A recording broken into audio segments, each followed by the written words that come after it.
Stephen Myron. Stephen Myron was Mr. President, he signed Stephen Myron's commission. So he is now on the Fed. I'm going to call him in a few minutes from the helicopter. And he's a good man. Most of you know him. He's very talented. He'll have a big influence on this, on Too Late getting his rates down again. Who knows? You never know with Too Late, but he's done a lousy job.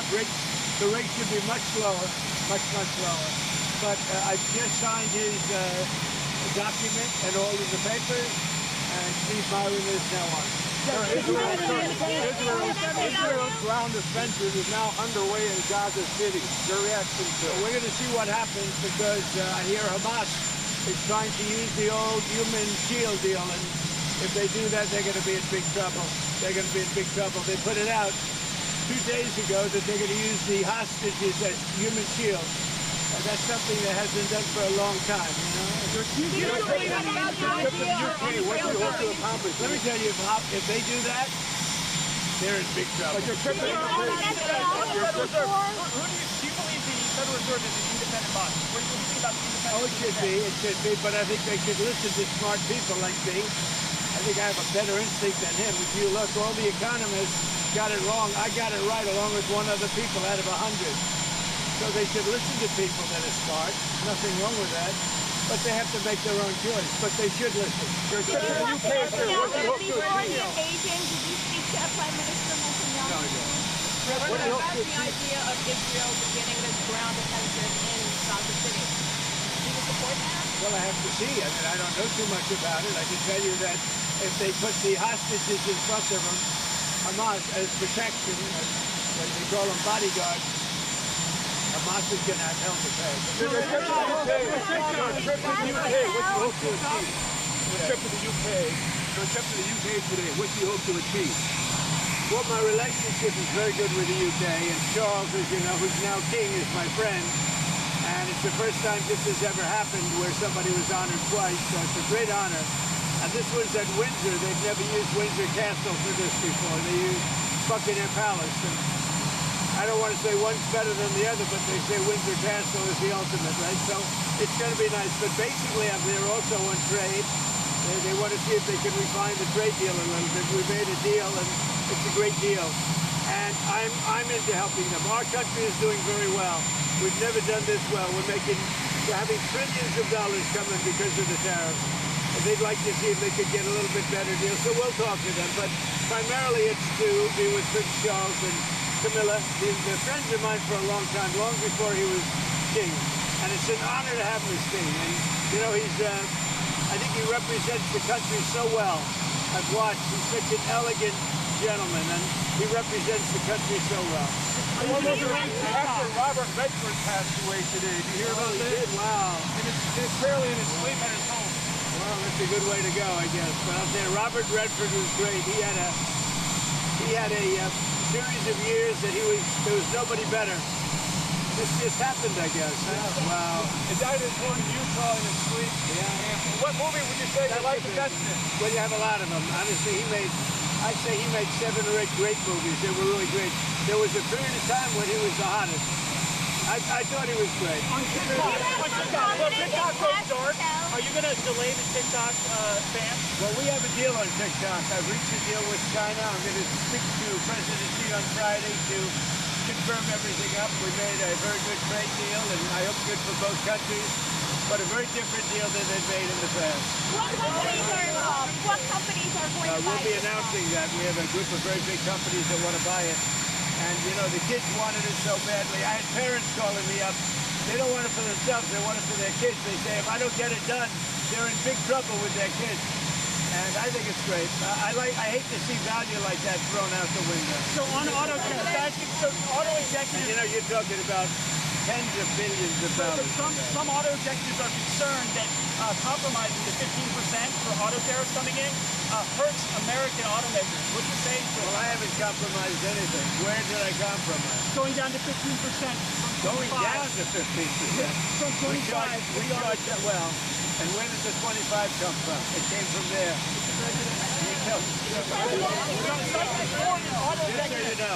They paid nothing for years. Now they're paying 15%. And some things can pay more, like chips can pay more. Pharmaceuticals can pay more. You know, there's a bigger margin. With a car, you have to make 15% before you make a profit. Pretty tough. So, don't forget, European Union is paying our country because of tariffs $950 billion. Think of that. We're talking about a year. $950 billion. Japan is paying us $650 billion. These are countries that paid us nothing until I came along. And China's paying us a tremendous tariff. You know what the tariff is, right? You know what the tariff they're paying us? What? So it's 30% for the fentanyl as well as whatever for the 301. 20% for the fentanyl. But the overall is about 55%. Okay. That's as opposed to nothing. Would you say that's the difference? We have a big decision coming up, and if the Supreme Court rules the way, hopefully they will, because, I mean, every legal expert said we win that case, but you still have to watch. And the Supreme Court's been terrific. I think they're very fair. All I want is fairness, and we win. But if we win the Supreme Court case, which is the finalization of tariffs, we will be by far the richest country anywhere in the world, and we'll be able to help our people more, and we'll be able to help other countries when we want to. But I will say, if we win that case, our country, you see what we've taken in just on a temporary basis. We've taken in trillions of dollars, trillions with a T, and we will be by far the richest country in the world. There'll be nothing close. You know, one other thing, we'll have tremendous power to negotiate. The use of tariffs. I settled 7 wars. 4 of them was because I was able to use tariffs.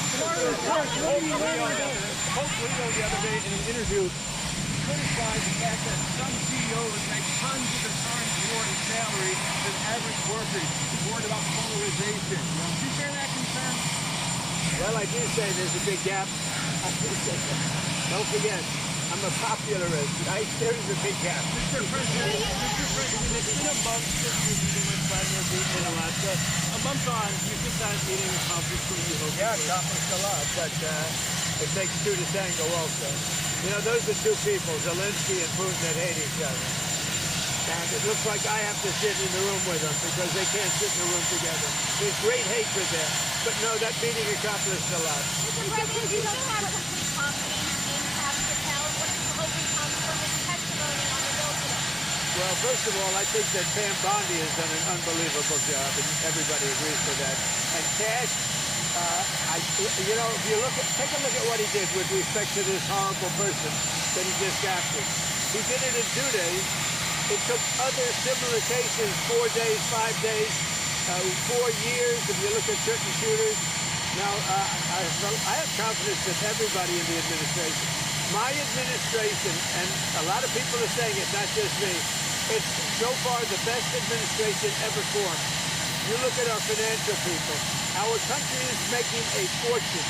We have to keep tariffs because our country has become successful because of tariffs. We have the case in the Supreme Court. That's a very vital case for the success of our country. It's very vital to negotiate with other countries. And remember, other countries charge us tariffs. That's a very, very big case.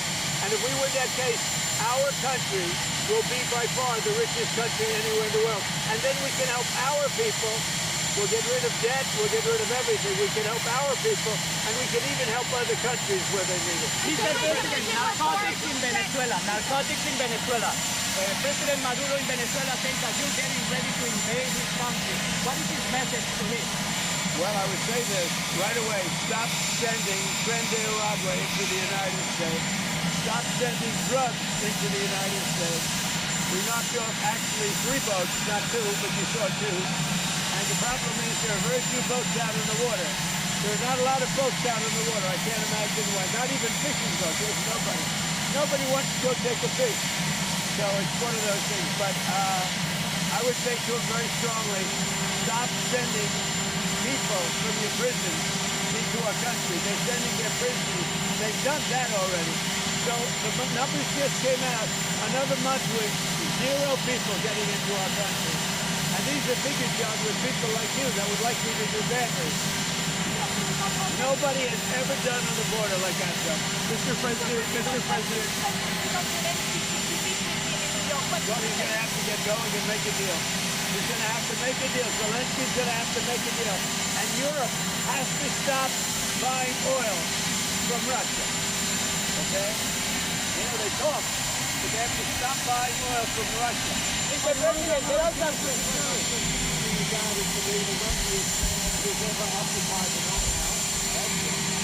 How much wealthier are you now than when you returned from White House? Well, I don't know if the deals are made for the most part, other than what my kids are doing. You know, they're running my business. But most of the deals that I've made, we made before. And that's what I've done for a life. I built buildings like I'm building a building here. You know where I'm building? You know what? You see that area? Yeah. That is going to be the greatest ballroom anywhere in the world. And for 150, so it gives me pleasure to do it for the country. And I'm paying for it. I'm paying for it. The country is not, and that's an expensive ballroom. I think it'll cost $250 million, and it will be, I think, the finest ballroom. So for 150 years, John, you know this? They've wanted a ballroom, and now they're going to finally have it, and it's going to knock your socks off. President Trump that a president in office should be engaged in so much business activity. Well, I'm really not. My kids are running the business. You know what the activity, where are you from? I'm from the Australian Broadcasting Corporation, Four Corners Program. Well, the Australians, you're hurting Australia, right? In my opinion, you are hurting Australia very much right now. And they want to get along with me. You know, your leader is coming over to see me very soon. I'm going to tell him about you. You set a very bad tone. Go ahead, John. Maybe you can set a nice tone. UAE does a deal. What in return? Quiet. Mr. President, what are you hearing about the operation in Gaza, the Israeli operation? Are you concerned? Well, I'm hearing that they want to go in, and I'm also hearing that Hamas wants to take our 20 hostages plus dead bodies. You know, they have about 32 of them, and they want to put them in the way of any attack. And nobody's happy about that situation. It came out yesterday, I'm sure you saw that. They want to, supposedly they've taken the hostages out of deep caves and tunnels, and they're bringing them, putting them on the front line. Nobody's heard of that one for a few centuries. We saw that the UN said that Israel is guilty of genocide, and has committed acts of genocide in Gaza. They voted on that? There's a new report out saying multiple acts of genocide. When it comes to a vote, we'll see what happens. That'll come to a vote, so we'll see what happens. And what do you make Pam Bondi saying she's going to go after a hate speech? Is that, I mean, a lot of people, a lot of your allies say hate speech is free speech. You probably go after people like you because you treat me so unfairly with hate. You have a lot of hate in your heart. Maybe they'll come after ABC. Well, ABC paid you $16 million recently for a form of hate speech, right? Your company paid me $16 million for a form of hate speech. So maybe they'll have to go after you. Look, we want everything to be fair. It hasn't been fair. And the radical left has done tremendous damage to the country. But we're fixing it. We have right now the hottest country anywhere in the world. And remember, 1 year ago, our country was dead. And now Washington, D.C. is fixed, and I fixed it. The mayor was fine. The mayor was just fine. Okay? The mayor had fixed the city for many years. He's been mayor for many years. The one that fixed it was me and my people. And it is so safe. You can take your beautiful wife tonight and have dinner down there. You won't be shot. You won't be accosted. You won't even be looked at incorrectly by anybody. Washington, D.C. is safe. Now we're going to Memphis, where it's pretty rough, to put it mildly.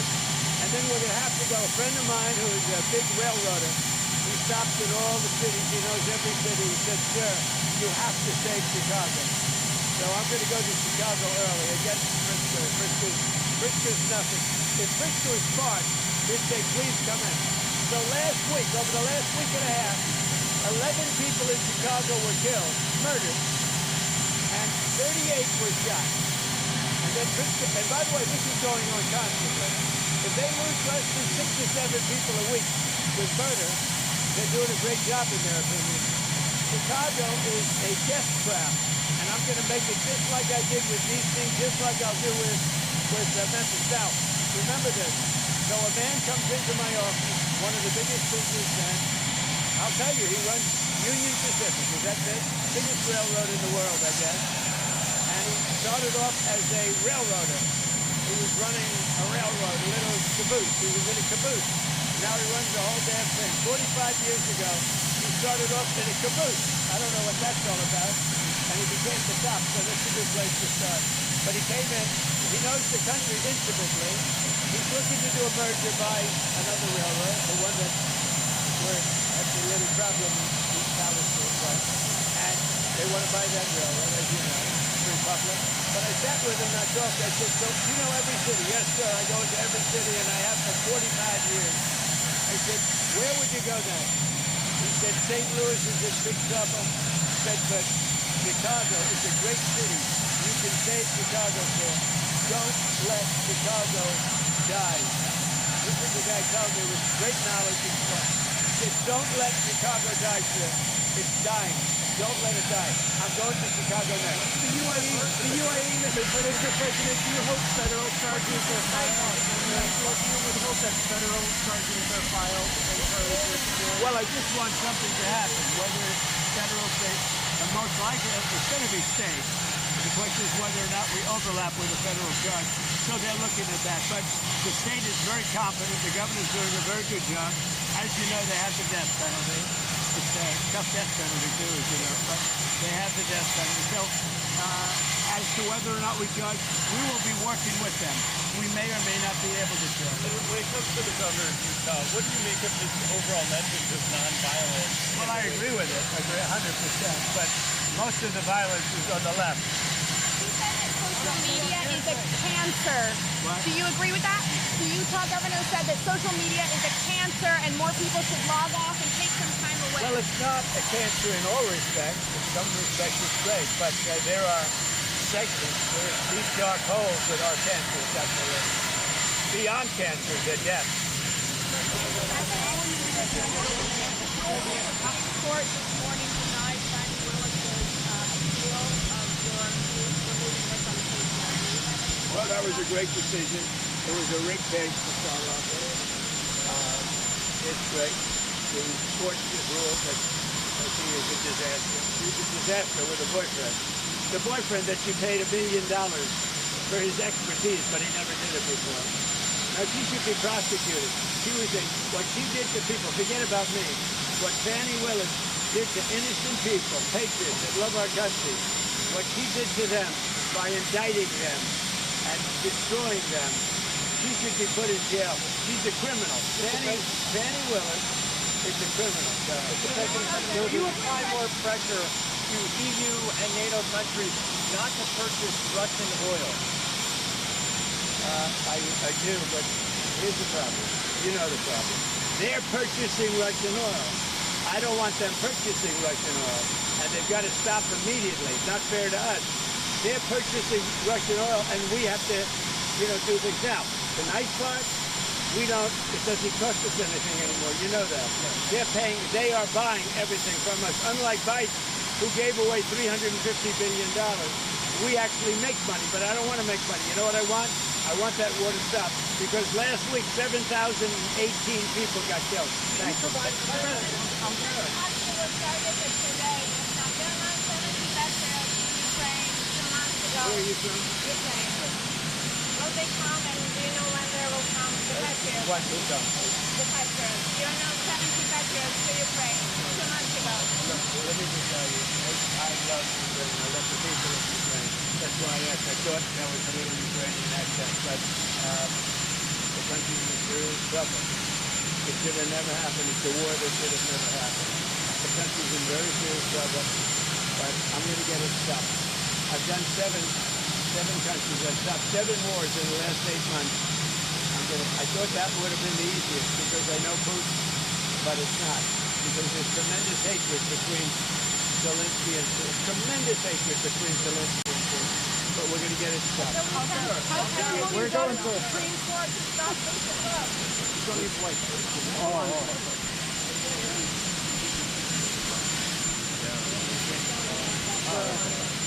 Not really. No, it was just about getting other vehicles not getting purchased.